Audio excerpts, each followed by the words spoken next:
Welcome to another episode of Breaking the 20%. I am Elena, CTO of Cocoon Creation, software engineer and geek. And with me, I have my new partner in crime, Maria. Whoop, whoop. Hello, I am Maria Strianou, CTO of Sequela and tech consultant in organizations. So, Maria, are you a gamer? I'm not. I only played Game Boy when I was a child and Wonder Boy. Ah, that's nice. Yes. No PlayStation, no PC games, no Doom. Yeah, I had a thing. It's not PlayStation. I had a keyboard. It was very old. I barely remember it. And somehow I was connecting it on the TV. And I was playing something from Atari, maybe? Maybe very long time. I barely remember it. Okay. So, but after that, I dropped gaming altogether. So, my favorite game is Tomb Raider. Okay. You know Tomb Raider, nope. Lara Croft? Lara Croft, I know. Yes, so Tomb Raider is the game with Lara Croft, and, she's exploring the world, and she's an adventurer, and, it's a nice game. Nice. It was my game, at least for a while. And then I guess I have kids and a job, and I was never really a gamer. Now all your games are related to your children. Yeah, I play hide and seek, Candy Crush, and those games that you merge stuff. Yeah. I play Sudoku. Oh, that's a nice game. Yeah, I play and the 2048 on the mobile. It's a mobile app. Yeah, I always play that during flights for some reason. It's the only time it doesn't need internet. I guess. It's the only thing. But I only remember I have it when I'm on a flight. Okay. Yeah. So we are not the gamers, but today our story has to do with gaming. All right. So our story begins and ends in a cave. A remarkable one in Kentucky, part of the Mammoth Cave system known as Belquid Cave. A what? Belquid Cave, that's the name. Of the cave. It's a cave system. It's called Mammoth Cave system. So what's a cave system? It's a lot of caves that are connected between them. So there are passages, narrow passages, and you can go from one cave to another. Oh, that's exciting. Yeah. And very dangerous. And we can still go in now. You can go in now and you won't die because in the past a lot of people died in this cave. But now they restored it and they you go in with a guide in places that are safe. You don't shout very loudly just in case. So but people died in this cave. All right. So legend has it that in the late 1790s, a young boy named John Hutchins was out hunting in the woods near the cave. Spotting a black bear, he aimed and fired, but only wounded the animal. The bear fled into the cave, leading Hutchins to the entrance. Whether he caught the bear or not remains a mystery, but he's often credited as the cave's first discoverer. Okay. So the cave gained historical significance during the War of 1812 when its entrance, teeming with bats, was mined for guano.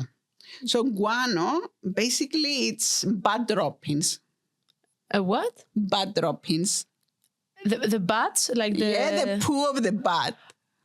The poop. The poop, yes. The shit. The shit of the bat. Yes, I was trying to be nice. Say things with their name. They were shitting in the cave. So the shit of the bat, they are rich in nitrogen and phosphate, and they are used for making gunpowder. Oh, all right. So they were. Today I learned. They were mining the cave for the shit to make gunpowder for the war. Wow. Okay. And post-war, the cave drew public fascination when a dried mummy of a Native American woman was found nearby, surrounded by amulets and sitting in a stone coffin. And somehow now I'm thinking, how is this remotely connected to gaming? We'll get there. Is it a treasure hunt? The person who's gonna collect as many shit as they can. There is a treasure hunt involved in this story. Ooh. Okay, guys, I do not know this story. So Elena has not told me anything about the story. I have no idea. I have not listened the story in Greek either. So I'm here just guessing as you are doing the same thing right now. So finally, in 1838, the owner of Stephen Bishop, a mixed-race slave, purchased Mammoth Cave. Oh, so they were up to sale. The cave was up for sale. I guess. Uh-huh. So Stephen, the slave, was a remarkable man. He knew Latin and Greek and became famous as the lord of his underground kingdom. He explored and named much of the layout in his spare time. So he was going into the cave and exploring.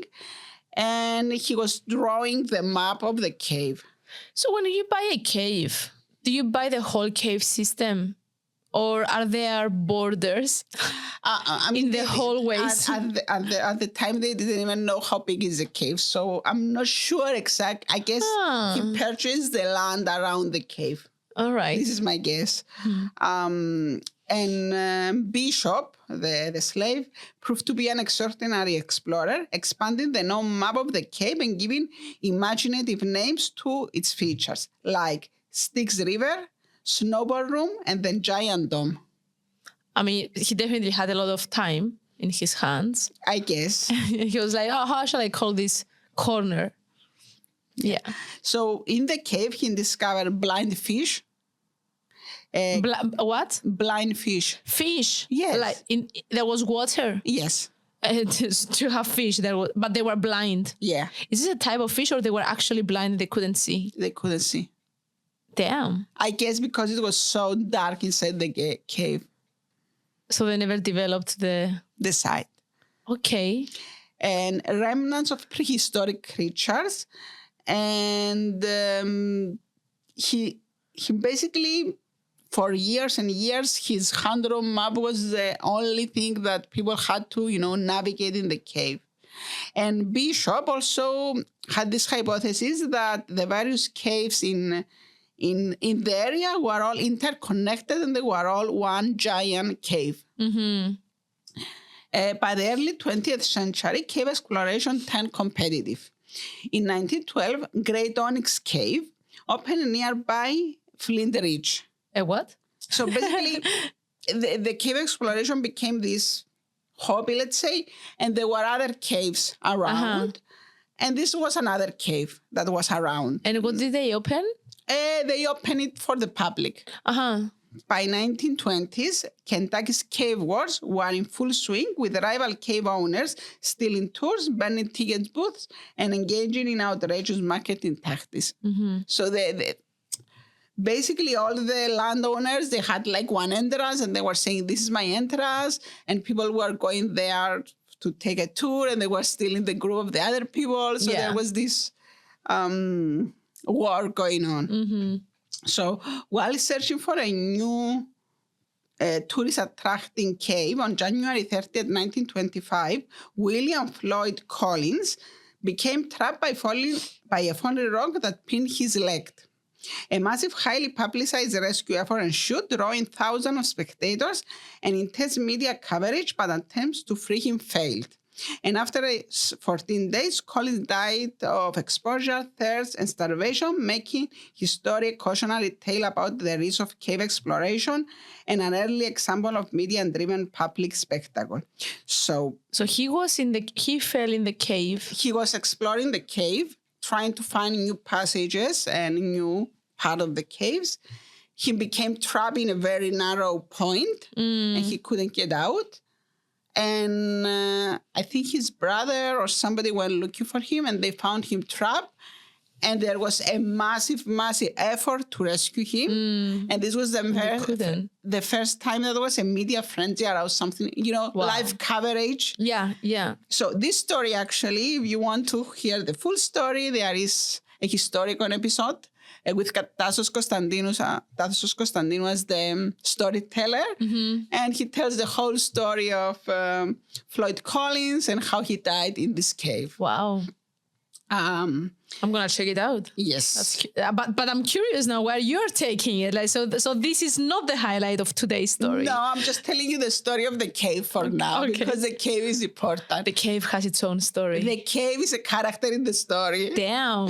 So the cave exploration became so dangerous that finally in 1941, the US government stepped in and made much of the area a national park and effectively banned cave exploration.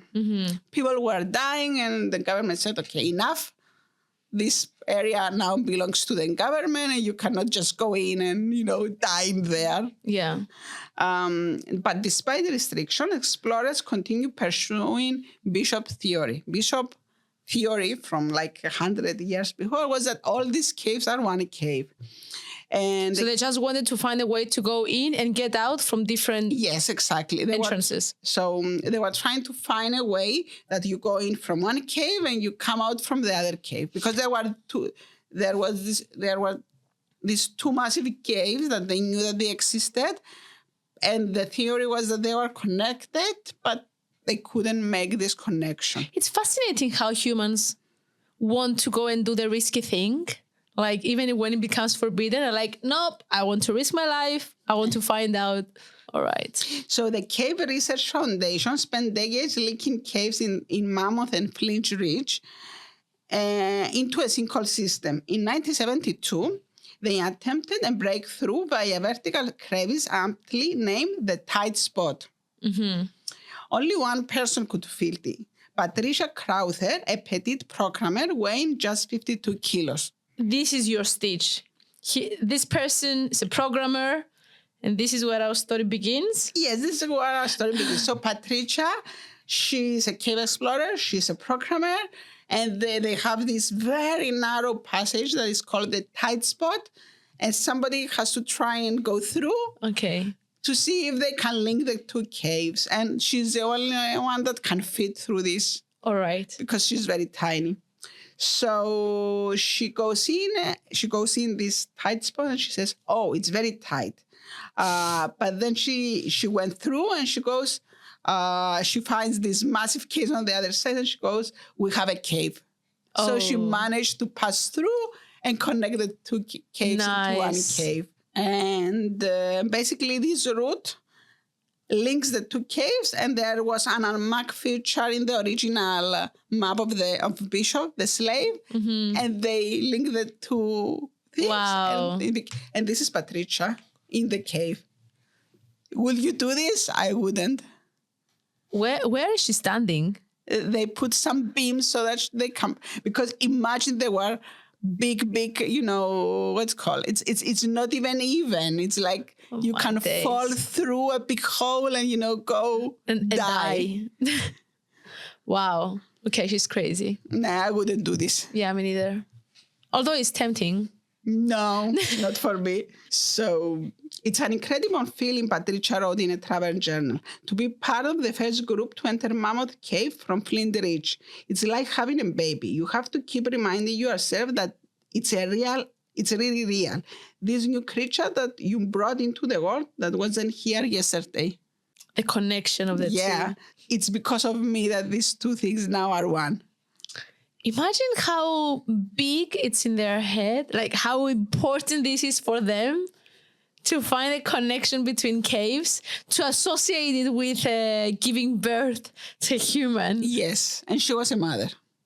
As well. So she knew the real thing and she still would make the association. Okay. So Patricia was married to Will Crowther, who was also a programmer, and they had two daughters. Will was working for Bolt, Beranek and Newman, the company that was contracted to build the first imps and had written the software for them. So Bolt, Beranek and Newman was the company that had the government contract to build the ARPANET, the very first incarnation of the internet. All right. And the imps were something like the routers of today. They were massive computers that were handling the traffic. And he was the programmer that created the software for the imps, her husband. Yeah. And like Patricia, Will was a cave explorer. As well. So Will had been with Patricia on previous expeditions, but when this final expedition was in early September and their daughters Sandy and Laura who are 8 and 6 had to go to school, he said, okay, you go and I will stay and I will make sure that the girls have their clothes, their books, and I will, register them to school and take them to school. So Patricia went alone to the final expedition. Alone with another crew. Yeah, with the crew. Yeah. So in addition to the cave exploration, the pair also made vector maps of the cave. They copied the cave surveying data onto a teleprinter terminal in their home, which will send them to a PNDP-1 mainframe at Paul Baranik and Newman, and the data were then fed into a program developed by Patricia and Will that produced plotting instruction on a punch tape, and then they were using this printer and drum plotter, not a printer, to print maps. Wow. So it was a whole process. It was a whole process. To print them up. To go in a cave where you may die. Yes. So after this historic achievement, Patricia and Will's marriage deteriorated and they divorced in 1976. After her entering... Yeah. So what happened there? Was it jealousy from his side? Was it from her? They were not... Because when she went to this exploration, she was with other people and she sort of became very close to another man in that group that were with her when this thing happened. Oh, no. And Will couldn't really share this with her because he wasn't there. I mean, we know the problems are much deeper than that, but that's the first thing that people see. I mean, I guess there is more to the story, but we don't know. Wow. So... she left him and Will was left alone with their maps and the memories. So what he did, he immersed himself in programming and playing Dungeons and Dragons. Yeah, what else? And during visits from their daughters, they found him working on a secret project, a computer game inspired by the caves. Okay. Will's game was designed to be intuitive with natural language input that made it accessible to non-technical players, including his children. So he said, I'm writing a game for you, for our daughters. Oh, cute. He wrote about 700 lines of Fortran code and added data for 66 rooms, 193 vocabulary words, and descriptions of the cave wonders. The game and digital echo of his and Patricia's shared passion became a final attempt to stay connected to her. Mm-hmm. In early 1976, after completing the game, Will shared it with his college at BNBN and left it on the mainframe before taking a month-long vacation. Little did he know that his creation would revolutionize interactive storytelling, inspire countless programmers, and immortalize the legacy of the Mammoth Cave in digital form. So he publishes the game and he goes on holiday. So basically, he finishes the game, he leaves a copy on a mainframe, and he leaves for holidays. What? Who will do that? I guess you would do it without thinking that people will care or find it or do anything with it, right? I did this for myself, for my daughters. Yeah. Now it's finished. Yeah, I just put it out there and I go, yeah, okay, fair enough. The game has no graphics because there were no graphics back then. Yeah. It just starts like this. Welcome to adventure. Would you like instructions? Yes.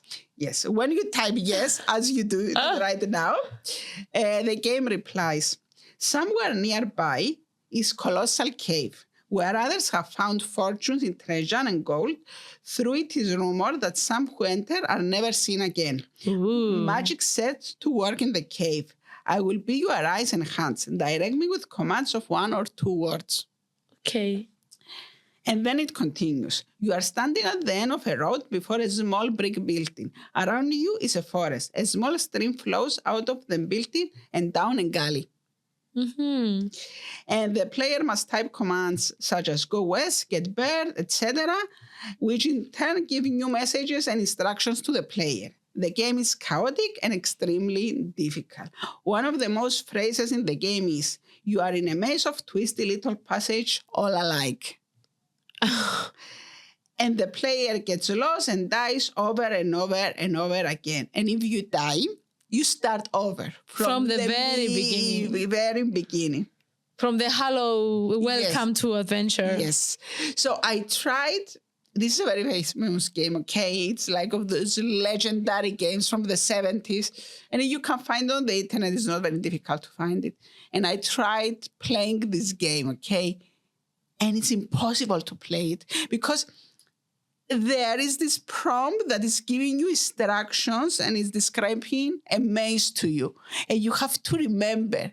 And you cannot remember. And I couldn't figure out how people could play this. I was like 2 commas in, I die. I try again. And I go a little bit and then I die. And I was like, it's impossible to play. It's impossible to win this game. Has this become now... Is there an alternative game to this? Like the same game but with visuals and graphics and everything? Maybe, but we'll get there. Okay. I like that you are, you are predicting the story. I mean, yeah, because I'm curious now. I want to go and play, but I don't want to play with if it's only text and terminal. There is a trick, but I figured it out later. Even with text, you can play it, you can wait. But I didn't know that trick. I didn't know. So you don't need to die. You don't die. And there is a way to win the game, but I didn't know the secret to winning the game yet. Can you try and guess what's the secret to winning the game? I didn't guess it. I figured it out because I read it. You say the word win. No. Go Tiger. No. Is it something like this? There is a magic phrase in the game, by the way. But that's it's the name of the cave. No. But it's the guy who created the game who didn't go to the cave. So actually, no, it's the name of his daughter. No. There is a way to actually go through the cave, all the cave, through the maze, do all the missions, and come out at the other end and win.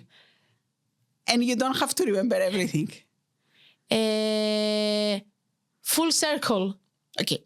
I didn't figure it out, so I will. Am I close? No. Are you gonna tell me? I'll tell you. I don't want you to tell me. Eventually, we'll get there in the story. Do you want me to tell you now, or do you want to wait? Oh damn! If you're gonna tell people, I don't want to hear.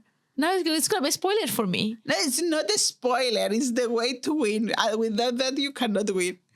Take my money, and then go the chance. It's not a command. It's not a command? No. Okay, tell me. So basically what people used to do, they will take a big piece of paper like A2, A1, and as they were reading the command, they will draw the map.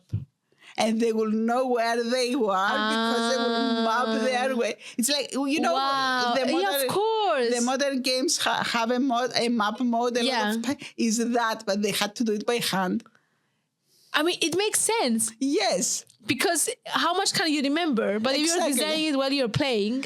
So they will, lay out a big piece of paper and they were reading, what was describing on the screen, and they were drawing out and they were making a map and they knew where they were in which room they were. Wow. Those that visited the cave and played wheel games, they say that the game is an exact replica of the cave. Mm-hmm. And part of the game is also a very narrow passage that the description is as follows. You are in an alcove. A small knot with path seems to widen after a short distance. An extremely tight tunnel leads east. It looks like a very tight squeeze. An eerie light can be seen at the other end. Oh, there's a tight spot that Patricia went through. Yes, but this game is created from her ex-husband, right? Yes. It's so strange. Did he go after her discovery? Did he visit the cave? Did he know how it looks? He had the maps and he went to all the previous expeditions, so he knows the cave. Was this his way of processing with the divorce? Yes. Yeah, of course. Yes. It's a love letter to her, if you think about it. Did she know? Did she play the game? She actually figured it out. I think she went to a conference and people were playing the game and she figured it out. And it was very strange for her. Very strange, enough strange to make her go back and No. talk to him or nothing like No. that? Okay. They never get back together. Yeah. So the game file was named Advent for adventure, and the game is known as Adventure or Colossal Cave Adventure. Wow. All right. So the computer where Will Crowther left the game was connected to the ARPANET. And while he was on vacation, others discovered the game and it quickly spread across the network to computers at other universities and companies. Upon his return, Crowther was surprised by the widespread distribution. Wow. Yeah. So people found it, they copied it to other computers. Do you know how many? Like, is there? A lot of people. So basically, it spread through the network. Yeah. So one of the people who encountered the game was Don Woods, a graduate student at Stanford University. Woods found it on a PDP 10 at Stanford Medical School and became captivated by its potential. Determined to expand on the game, he embarked on a quest to contact Crowther, sending emails to Crowther at every domain on ARPANET until he succeeded. So he wanted so much to talk to him. So because ARPANET was small, there were not that many domains, so he could just send like Crowther at whatever, all the known domains at the time, and he found him. Wow. And with Crowther's permissions, Woods obtained the source code and began making significant additions. Woods infused the game with more fantasy elements, introducing a dragon and expanded the puzzle with new complexities. He added new features such as a pirate who roams the map and steals treasures. Here is a treasure hunt. And interactive items that could appear in various scenarios. He also implemented a scoring system and expanded the game's treasures, increasing them from Crowther's original 5 to 15. And all this was free, right? Yes. So, released in 1977, Wood's version of Colossal Cave Adventure added approximately 3,000 lines of code and 1,800 lines of data, bringing the game to 140 locations, 293 vocabulary words, and 53 items. The enhanced version became the definitive and most widely recognized iteration of Colossal Cave Adventure, cementing its place in gaming history. So Wood's version is the one that is most known. And if you go looking online, that's the one you will probably find. Wow. I really love this thing that we humans do. One person creates something, opens it up. I mean, that's what open source projects are for. And then somebody else goes and builds on top of it, and it becomes so much better. Like the combination of many people can bring to life things that are much more interesting and worth spreading around than the initial idea. Yeah. So this is the game that starts everything. So that's when our story begins. Yes. But it's not something that we recognize today as a game. Yeah. Because for modern gaming to exist, we need something else. We need graphics. And that's where another woman enters the story, the legendary Roberta Williams. And I was waiting. I was wondering, is this going to be a story about the woman in development world or not development? Yeah, this is Roberta. Cool. So in 1971, when Ken Williams met Roberta was 18 years old, fresh out of high school and dating a friend of his. Although she was 1 year older than Ken, she didn't realize it at first because Ken, at 17, was a college student who had skipped a class. It was, as Ken put it, last at first sight. Last. Lust. L-U-S-T. Oh. I mean, not love. Not love. It's lust. She was 18, he was 17, you know. All right. Hormones were very high at the time. Yeah.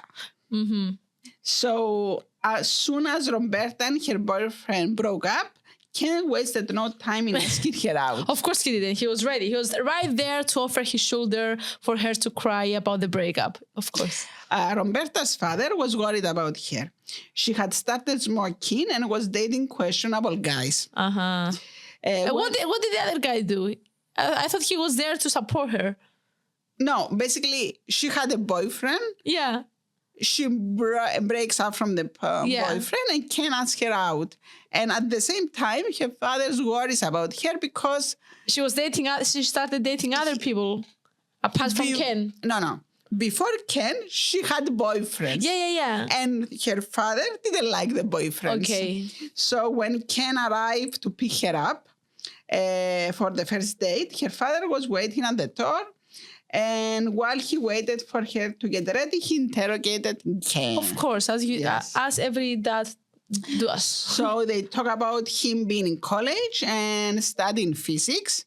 And Ken told him that he planned to retire by the time he was 30, since by then he will be rich and famous. By the way, he didn't even have enough to buy her dinner. That night. Yes. But he told her father, I will be rich and famous. The ambition. Yes. How did the father take that? So he liked him. He liked him? Yes. I mean, he was in college studying. So at that time, he didn't know that he didn't have enough money to pay for his daughter dinner. Okay. So he was better than the other boyfriends. A few weeks and days later, Ken told Roberta that they were going to get married. Wow. Roberta thought he was crazy, but Ken wasn't going to take no for an answer. Okay. And her dad became his strongest ally, seeing in Ken the opportunity to save his daughter. From all the other bad boyfriends. Yes. And it took a few more dates, but Roberta was convinced. Oh. So they got married. I don't know how I feel about this. This feels a bit soon. Well, at that age as well. 50 years later, they are still married and still very much in love. So okay. They have proven their love. I think it was a good choice. So it's not just lust at first sight. It was the instinct. Yeah, eventually surely there was an love. instinct. Yes. The instinct was right. Yeah. So by 1979, the two of them had 2 children. Ken worked as a programmer and had convinced Roberta to try programming as well. Mm-hmm. Roberta could program, but computers and programming were not something she was excited about. All right. And let me wait. These are them. The young them. Oh, lovely couple. Yes. Matching colors of their clothes as well. Yeah, it's a 70s picture. 1970s, they have the hair of there and, the clothes of the 70s. Very American style. Very American, yes. So at the time, Ken was working for a company called Informatics, but was eager to start his own business. As part of his entrepreneurial brainstorming, he noticed that Tandy Corporation, better known as Radio Shack, had a personal computer called the TRS-80. Mm-hmm. A small up-and-coming company called Microsoft. Very small at that time. At that time, yes. Had developed a programming language called BASIC for the TRS-80. Ken believed that there was a growing market for alternating programming languages for personal computers. He and a college began discussing the idea of creating a Fortran compiler for the TRS-80, convinced that Fortran could provide a more powerful option for developers. Nice. So he was entrepreneurial. Yeah. As Ken mulled over his plan, his wife Roberta surprised him with an Apple II computer as a Christmas gift. Oh, how mindful of her. Yeah. So the Apple II was a far superior computer than the TRS-80. Did she continue at that time to be a... No. Mm-hmm. No, she wasn't a programmer. Featuring an impressive 16 kilobytes of memory and a powerful 6502 processor. Nice. For that time? Yes. Inspired by the Apple's II capabilities, Ken shifted his focus and teamed up with his friend to build a Fortran compiler for the Apple II. Mm-hmm. So they changed the computer.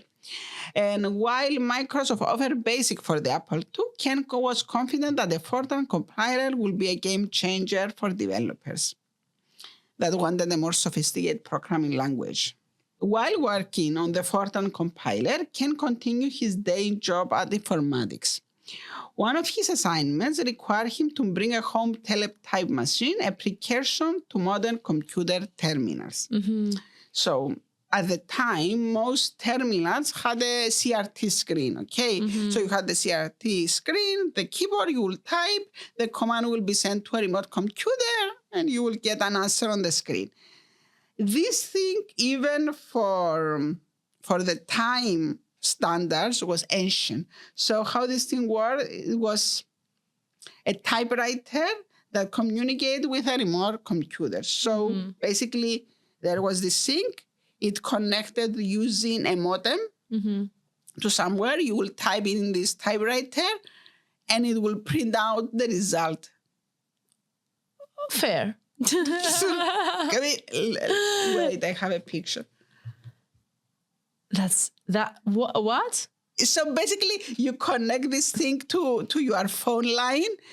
There is a modem that does the beep, beep, beep, beep, beep, beep. Yeah, I remember that. So beep, beep, beep, it sends data to a remote server, and the response is printed out on a printer. Okay, you have to check out this photo when Elena posts it. It looks like a typewriter. It's paper, right? Yes, it's printed out of paper. It's a typewriter with a keyboard. It's a printer typewriter, kind of. Yes. Yes. So this thing, even for the 80s, it was on another level. Yes. So somehow using this technology, I don't know what to call it, Ken managed to connect to a mainframe at MIT and stumble upon a program called Advent. Intrigued, he ran the program and the screen displayed. Welcome to Adventure. You are standing at the end of a road before a small brick. Wow. Ken began to play, fascinated by the game.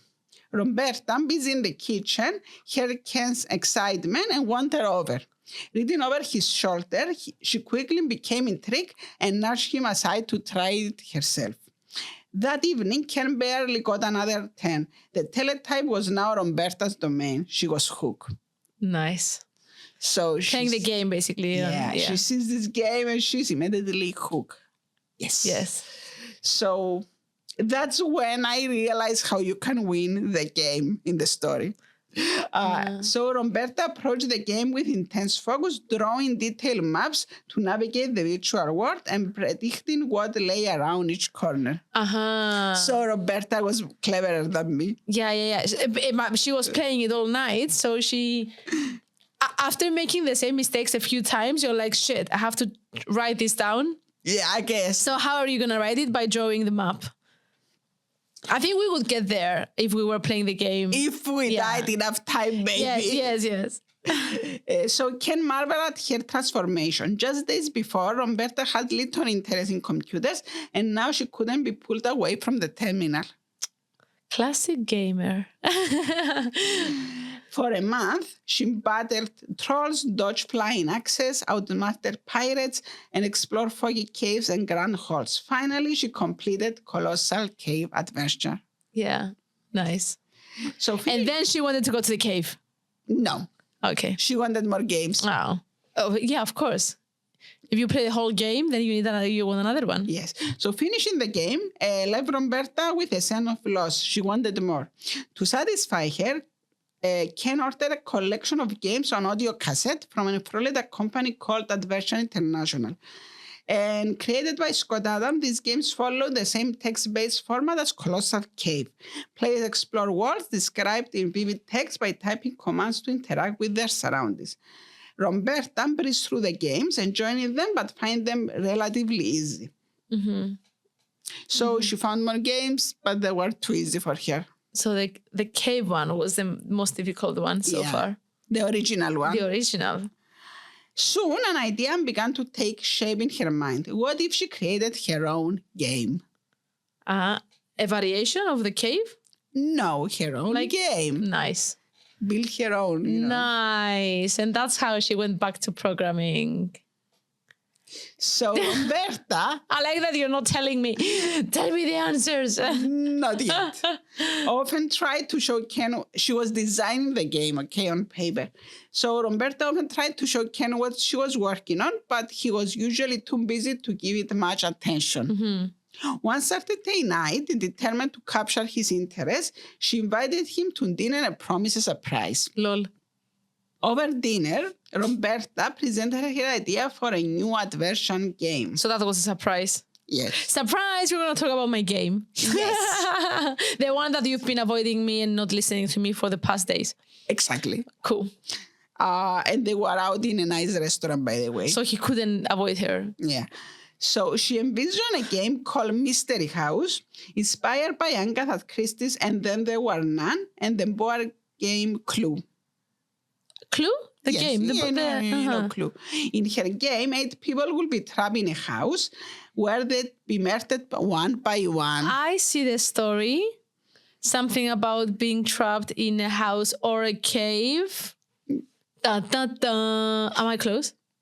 She's creating this game that you are trapped in a house and there is a murderer.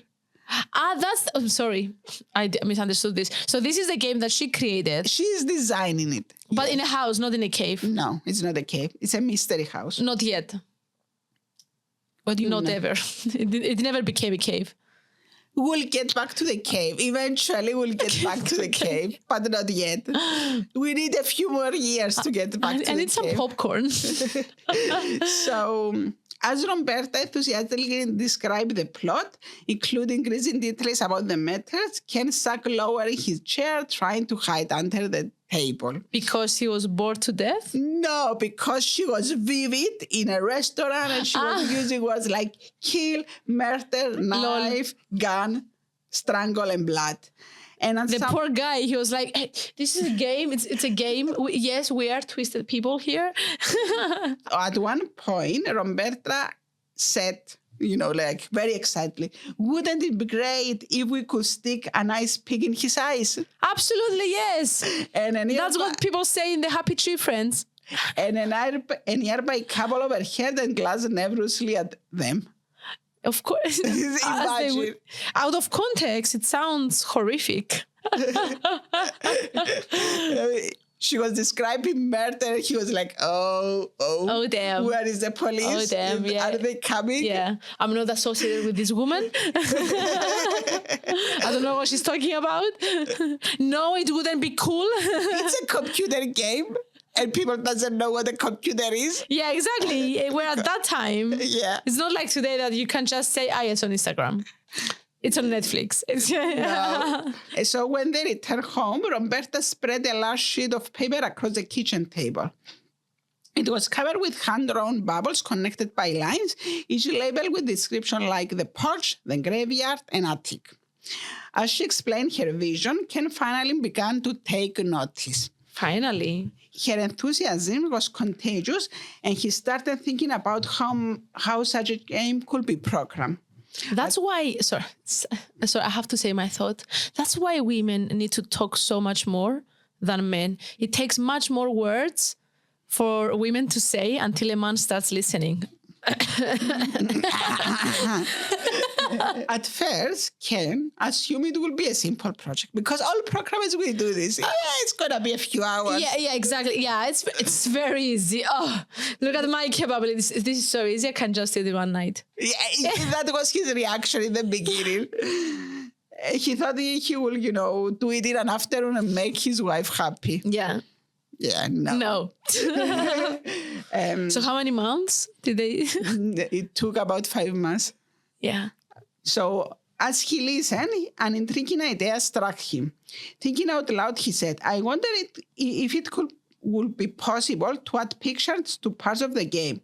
Roberta's eyes lit up. Could you really do that? She asked. Ken hesitated, replying, I don't think so, but it would be fun to try. So basically, his idea was, if I'm going to step away from the Fortran project, I might as well do something that is a bit fun. So I want to try and add graphics to this thing. Of course. Is that the first graphics game? Yes. Yes? On a PC, on a personal computer, yes. Wow. All right. So luckily, a device called the VersaWriter had just hit the market. It was an early drawing tablet that allowed users to record shapes directly onto an Apple computer. However, it had significant flaws. It was clunky to use, lacked precision, and came with a very hefty price of $200. Mm-hmm. But despite the limitation, Ken and Roberta decided to take the gamble. Ken modified the Versa writer to make it more usable, enabling Roberta to create the visual components of her games. Okay. I love that. Like, I love the idea that, yeah, they're a couple. She has an idea. He finally caves in to do the idea. He likes it as well. And then they're working together on this project. It's such a nice bonding activity. Yeah.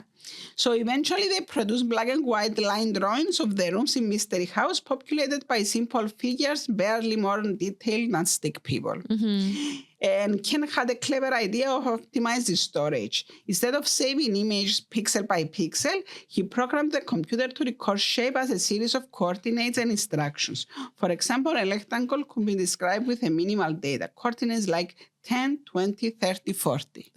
That's vector graphics. Yes. Yeah, that's literally clever. Vector graphics. Imagine building this and you don't realize that you're on the edge of inventing something. Yeah. This has never been done before. And for them, it's more like, this is fun.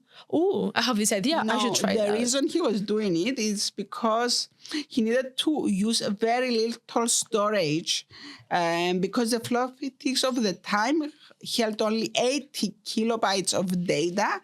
And in that 80 kilobytes, he had to have the game code and the visuals. So he had to find a way to reduce. Yeah. And to help Roberta develop her game while he focused on the technical aspects, Ken devised a utility that allowed her to build the game structure independently. Using a table-based system, he divided the game into simple text files for rooms, objects, messages, verbs, nouns, and actions. Roberta designed the game on paper, and these instructions were later typed into text files and encoded to use as little disk space as possible. Mm-hmm. The separation of logic and code let Roberta focus on the creative elements while Ken handled the technology. He created a programming language for her to describe a game. Wow. So this is the requirements of what we... Yeah. This is what we call requirements today. Given a user clicks the button. Yeah. So basically, he gave this language where she was describing the game. Yeah. I love that. Yeah. And as the game progressed, Ken frequently visited the local computer store where they had purchased the Apple II, searching for new peripherals or software. During this visit, he often discussed his plan for the Fortran compiler. But on one visit, he brought with him an early version of Mystery House. The game. The store owners and customers quickly gathered around and captivated by the game.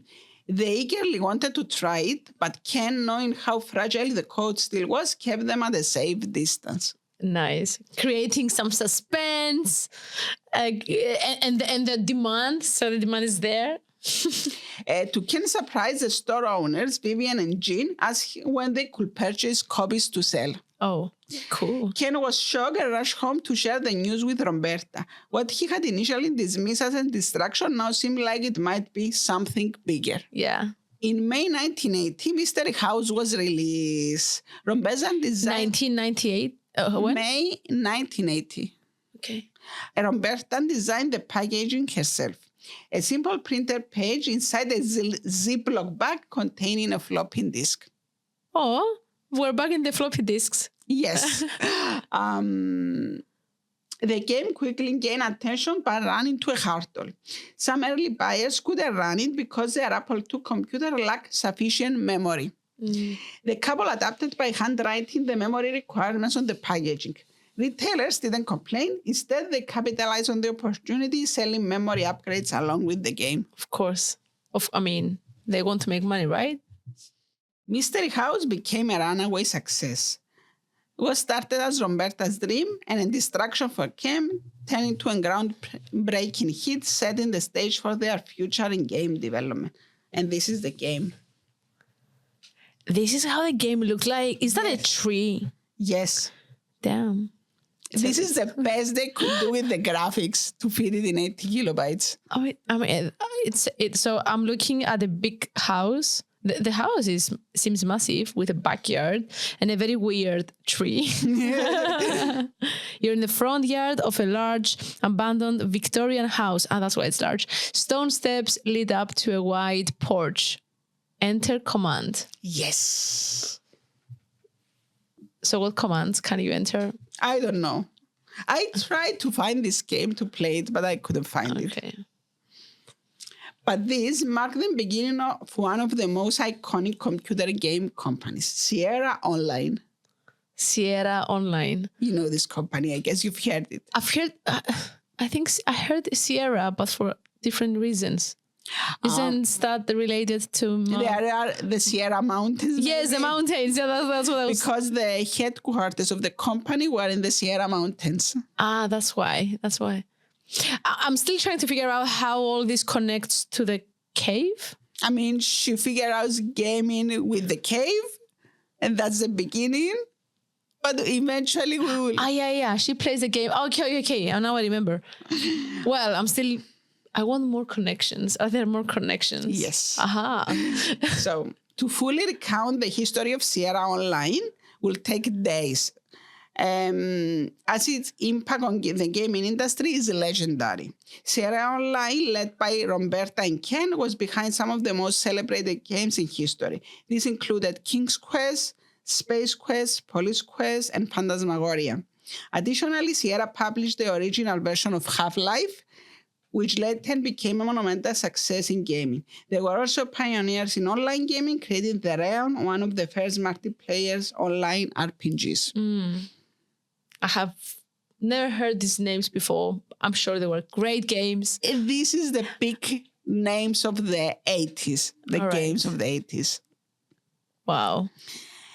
And there is another one, but I didn't put it here because that's a whole story by itself. Ooh. But I will say just a name for those that may know it. Leisure Suite Larry. And you don't know it? I know it. But that's a whole episode by itself. Are we going to do that another day? Maybe not. You don't know about it. No, absolutely I know nothing. Let's say it's a bit X-rated. Okay.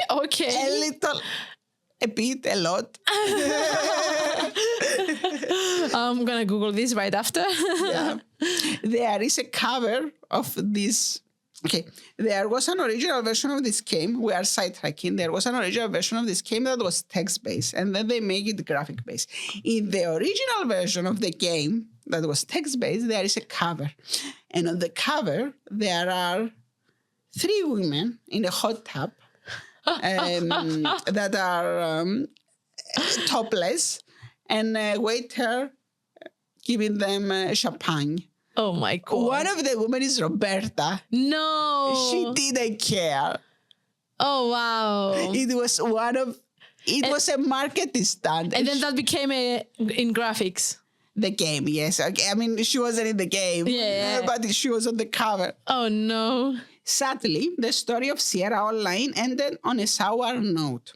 After 70 years of independence, the company was acquired by CUC International in February 1996. 2 years later, in 1998, CUC International was embroiled in a massive accounting scandal, leading many of Sierra's original founders, including Ken and Roberta, to leave the company. Oh, what is this scandal? We're not going to hear this today, I think. No, it's a long story. The point is that the company that acquired them went bankrupt and they had to leave. In the following years, Sierra was sold and renamed multiple times. The former CUC software division was eventually acquired by Vivendi and rebranded as Vivendi Games in 2006. Remember Vivendi, the bar in Cyprus? Yeah. Not the same. I mean, we were going to Vivendi at my time. Yeah. In your time as well. Yeah, of course. It was a very popular bar for teenagers, basically. That's not good. That it shouldn't be for teenagers, but it was mostly teenagers in there. Yeah. So the Sierra division continued to operate until Vivendi Games merged with Activision to form Activision Blizzard on July 10, 2008. And unfortunately, Sierra was shuttered later the same year bringing an end to the Sierra story, Sierra Online story.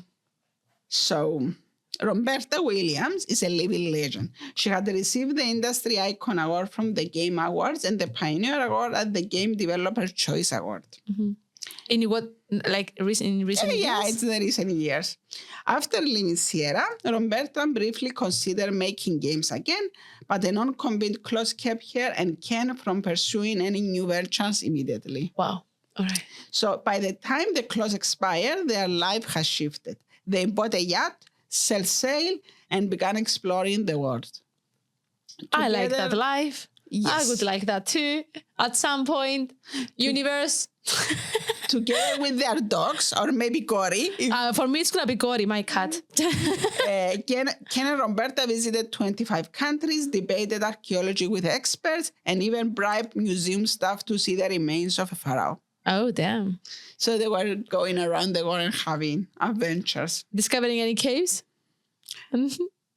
Our story comes full circle, returning to the cave where it all began. Ta-da! Da, da, da. So they did go to the cave. Not really. What happened? In March 2020, that's COVID time? yes, their globe-trotting adventure were cut short by the global lockdown. Uh-huh. Stuck at home, Ken found himself itching to program again just for fun for the first time in nearly 40 years. In 40? Yes, he hadn't write a line of code for 40 years. Like 40? 40. How old are they? They are in their 70s now. Oh, all right. And maybe 80s. No, 70s. Okay. He decided to learn the Unity 3D engine. Okay, good choice. When he shared his idea with Roberta, she encouraged him to rebuild Colossal Cave. Nice. The game that had changed everything for her. Yeah.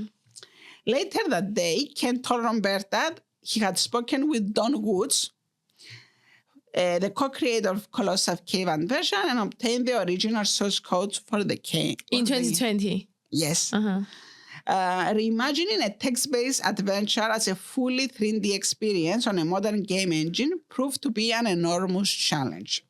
As Ken delved into the project, he marveled at how much Woods and Will Crowther had achieved with so little code. Mm-hmm. I look at the old source code and it's so simple but does so much, Ken remarked. In a text game, one line can accomplish incredible things.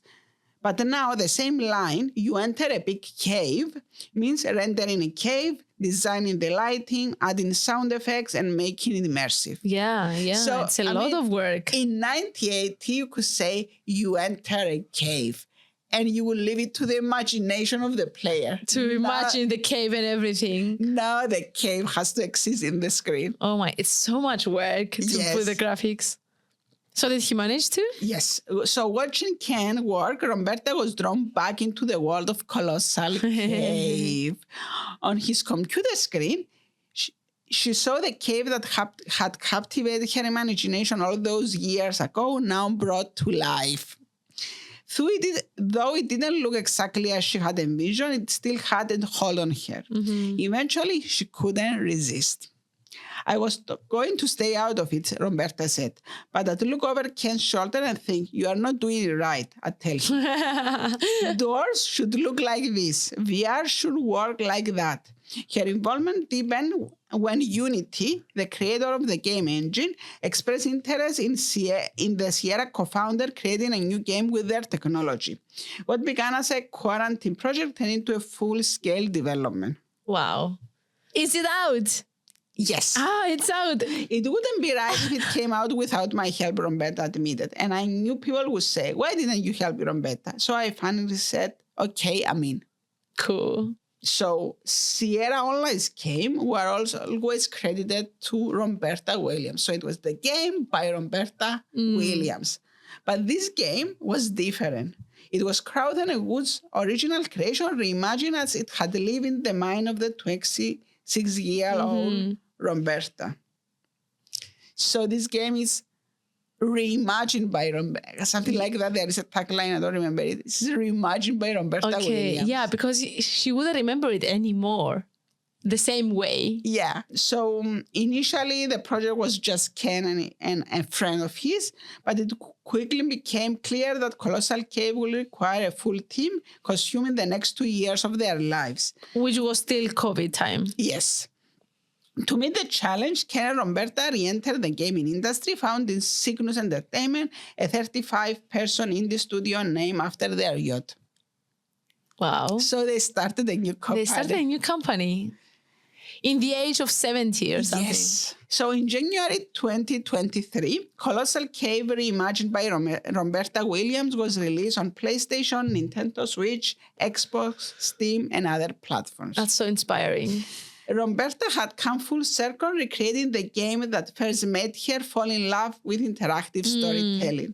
In interviews, Roberta has expressed that she has no plans to retire again, citing her curiosity and love for adventure as driving force behind her continued involvement in the gaming industry. Oh, I love she's that. Back. She's back. Yes.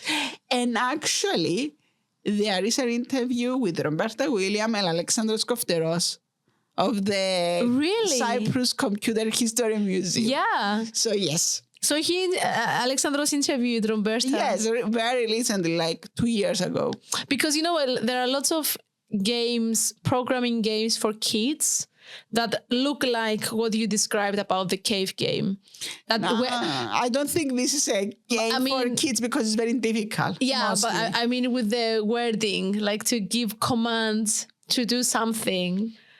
So when you initially described the game, I have never played this, but I was thinking of the games that Alexandros runs with his initiatives for kids, for teenagers and educators. So that's Roberta. That's our cave. Wow, what a story. Thank you for sharing it with me. Thanks everyone for listening. And this is a cave that I would never enter. I would like to visit. Maybe with a tour guide and a lot of production equipment. Yeah, definitely a tour guide, yes. So just before we close, let's thank the people that work on this podcast. Chrysanthi, Dimitriou, and Sofia Kafkalia that do the editing. Dasos Konstantino that set up the cameras and does all the extra works and graphics, etc. Konstantinos Psilidis that does the coordination for everything. Andreas Philachtou, the producer of the show, and Black Lemon that is hosting us. Thank you, everyone. Thank you. Thank you, Elena, for writing the story and bringing it to me. And thank you, Maria, for being here and listening to the story. There's no other place I would prefer to be like right now. So thank you. That's good. And also, please give us your comments, give us good ratings on Spotify and Apple Podcasts, send us comments. Let us know if you like this interaction between us two, because I'm also new to be co-host, so I would love to hear your comments. And any ideas on any caves that we should visit? Are there any caves here in Cyprus? There are small ones. Maybe we can start with the small ones or with the game. Yes. Ooh. Let's try the new game. I have it on PlayStation. You do? But I didn't manage to play it. So I have kids. When am I coming to your place? Come wherever you want. The PlayStation exists there, but You never play. I never play. Wait a couple of more years when they grow a bit older. And they will take over the PlayStation and I still will play. Yes, exactly. Okay, thank you. Thank you, everyone. Bye. Bye-bye.